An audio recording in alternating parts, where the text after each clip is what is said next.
I just finished up the trunk aluminum and the this rear behind seat aluminum.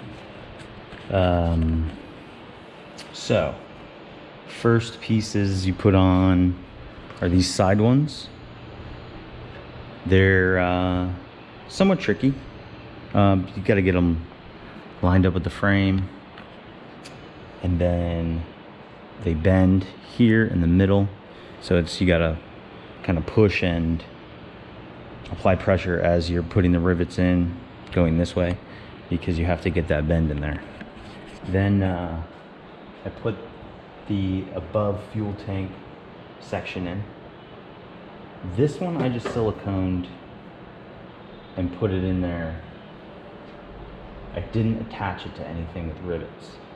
It doesn't say to rivet it in the manual, so I just followed the manual and I didn't rivet it.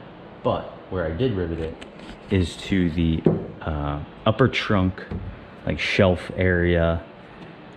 I riveted the two panels together, so just aluminum to aluminum there, and I figured that would keep it in there with the silicone. And then once you put whatever goes behind here and you put the bolts in for the rear quick jacks, that'll kind of hold it all in there, and then it's silicone down. If I don't know, if for some reason it rattles, I'll put some rivets in later. Not really too concerned. I did have to trim a pretty big section out of here to run the light or the wiring for the license plate light. But other than that, didn't have to really do too much there.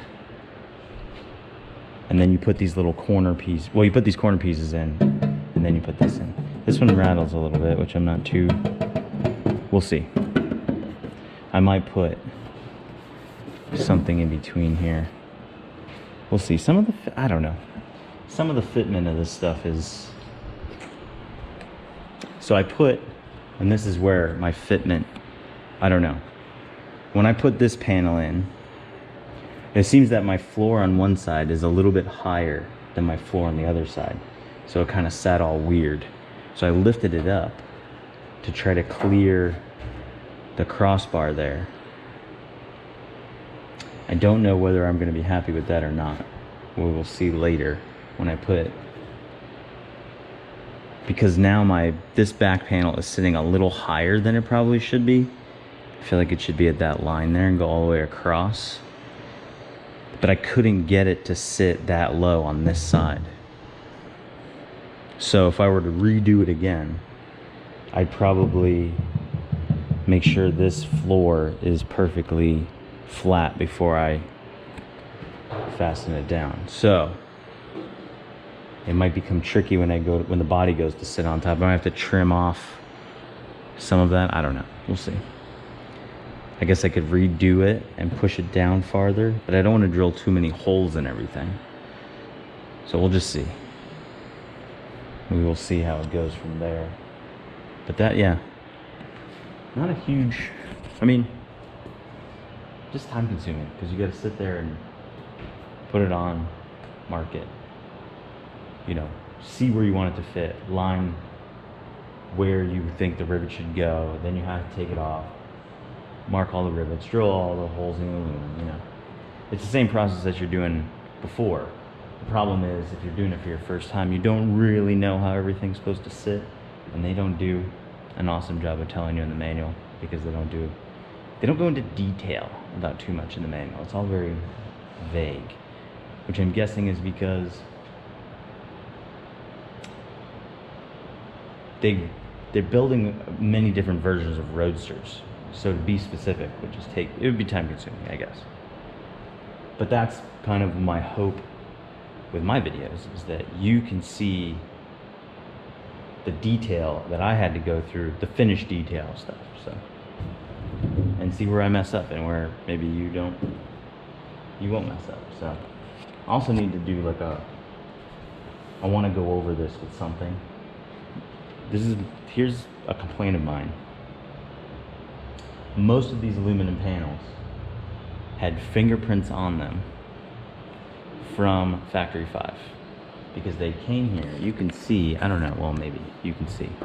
there's like fingerprints, and I work with these with gloves. I don't use my bare hands. So, have I grabbed them with my bare hands? Yes. But I noticed when I took them off the chassis, there were fingerprint marks all over everything. So I don't know if they're assuming they just. I think most of this gets covered up with carpet, but still, like, it would be cool if you could do a bare aluminum with no carpet, I think. But that would take, you have to, you know, there's also the coatings. There's a couple coatings out there which you can coat aluminum with. A lot of marine, like boat type coatings. I don't know, we'll see. Maybe I'll do one of those. You know, it's a kit car. That's it, yeah. So here's all the aluminum stuff. Covers up everything. I mean, it's pretty much, at this point, according to the manual, it's pretty much, that's the car there, right? Without the engine and transmission. Brakes, rear end, fuel tank, you know, all the stuff, the electrical. Because the electrical's pretty much run throughout. I still have to figure out how to splice in these harnesses, but, and there's a couple extra little things, but that is pretty much the car, oddly enough, except for like the finishing stuff. It's weird. There's not much to it, not as much as I would have thought. But yeah, there you go. Next time it will be hopefully engine and transmission are cleaned up and ready to go in.